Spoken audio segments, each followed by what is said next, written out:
बिस्मिल्लाहिर्रहमानिर्रहीम। अस्सलाम वालेकुम बहनों, भाइयों और बुजुर्गों।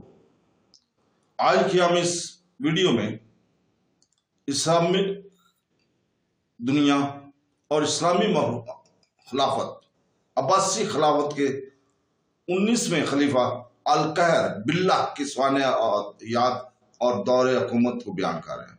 तो दोस्तों, वीडियो के आखिर तक हमारे साथ रहें। दोस्तों, अबू मंसूर मोहम्मद बिन अहमद अल-मुक़द्दर कहर बिल्लाह 932 से 934 तक खिलाफत अब्बासिया के 19वें खलीफा थे। इनकी पैदाइश 286 हिजरी 899 ईस्वी और वफात 339 हिजरी 950 ईस्वी में हुई। अल-कहर 16वीं अब्बासी खलीफा अल-मुक़तदर का बेटा और 18वें खलीफा अल-मुक़तदर का भाई था। अल-कहर की मां एक लौंडी थी जिसे फितना कहा जाता था। वो अल-मुक़तदर के तीसरे बेटे अल-कहर की मां थी। इनका पूरा नाम मोहम्मद बिन अहमद अल-मुक़तदर कहर बिल्लाह और कुनियत अबू मंसूर थी। अल-कहर अपने भाई के बढ़ते हुए ताकतवर कमांडर इन चीफ मुइज़ अल-ज़फ़र के साथ तनाज़ा के एक हिस्से के तौर पर तख्त पर आया।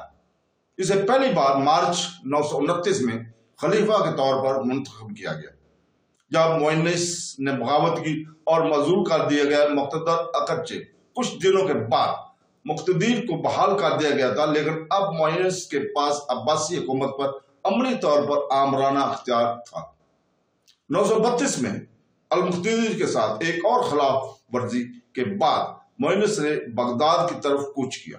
मुक़तदीर ने इसका मुकाबला करने की कोशिश की और आने वाली लड़ाई में मारा गया। ताहम बाद के मुअज़्ज़िज़ीन की मजलिस में मुक़तदीर के बेटे अहमद मुस्तक़बिल के अल-रादी के मुइज़ के उम्मीदवारी को अल-कहर 31 अक्टूबर 932 के हक में मुस्तरद कर दिया गया। इस वक्त इनकी उम्र 35 साल थी। डोमिनिक सोरेटल के मुताबिक नए खलीफा के पास एक वाज़ा, मजबूत और इंतजामी शख्सियत थी, जिसका एहसास इसके अलहाक के फौरन बाद हुआ था, जब इसने अपने भाई के बेटों और अहलकारों के साथ अल-मुक़तदीर की वालदा शहाब को इनकी किस्मत निकालने के लिए तशद्दुद का निशाना बनाया। वो अपने पेशरों के मुकाबले में ज्यादा तवन्ना था और इसने अपने दरबार में कफ़ायश शारी और पाकीज़गी की एक तस्वीर तैयार की थी। अल-मुक़तदीर की ज़ेर क़यादत गैर मामूली तौर पर मुंतशिर जिंदगी के और बरकस एक, लेकिन पर्दे के पीछे वो भी नशे में डूबा रहा। मौरिस और वजीर इब्ने मलका के असर और सूख का मुकाबला करने की कोशिश करते हुए जो हुकूमत को कंट्रोल करता था, वो अपने ओहदे की ताकत को दोबारा कायम करता था। अल-कहर ने मोहम्मद बिन बाकूत के जरिए शिकस्त खुर्दा दरबार धड़े के साथ दोबारा राब्ते शुरू कर दिए और उसके हामी, लेकिन वो बहुत देर कर चुके थे। जुलाई 933 में अल-कहर ने हमला किया। इब्ने अल-यकीन के इस माजूर करने के मंसूबे को नाकाम बना दिया गया और इसे अल-मुहैंस को गिरफ्तार कर कत्ल कर दिया गया, जबकि इब्ने मुक़ल्ला दारुल हुकूमत में भागने पर मजबूर हो गया।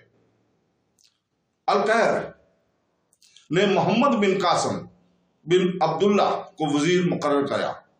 अल-कहर ने सख्ती से शिया मुखालिफ पॉलिसी अख्तियार की, अपने आप को ईमान के दुश्मनों का बदला लेने वाला करार दिया।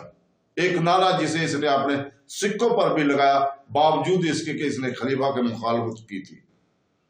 एक पॉलिसी मोहम्मद बिन कासिम को जल्दी अहमद अल-खज़ीबी के हक में बरतरफ कर दिया गया। ताहम अपने पेशरों की तरह अल-खज़ीबी रियासत की बढ़ते हुए माली बहरान पर काबू पाने में नाकाम रहा।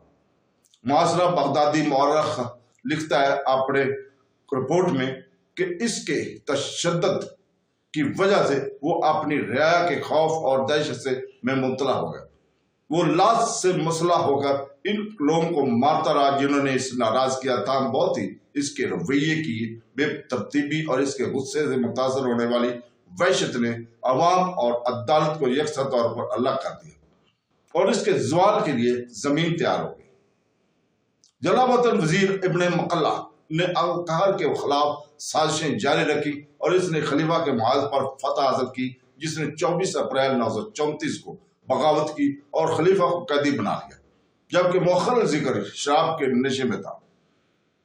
اس کے حق میں دستار ہونے سے انکار کرنے پر الرادی کرتے ہوئے اسے اندھا کر دیا گیا اور جیل میں ڈال دیا گیا۔ المسعودی کے مطابق الرادی نے اس کی خبریں پوشیدہ رکھی تاکہ وہ عام علم سے غائب ہو گئے۔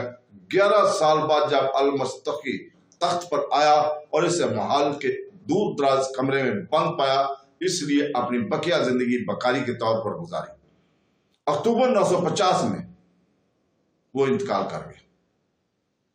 تو دوستو، اللہ تعالیٰ سے دعا ہے کہ وہ ہمیں قرآن پڑھنے، اس کی تفسیر پڑھنے اور اس کے اوپر عمل کرنے کی توفیق عطا فرمائے۔ آمین ثم آمین۔ اللہ حافظ۔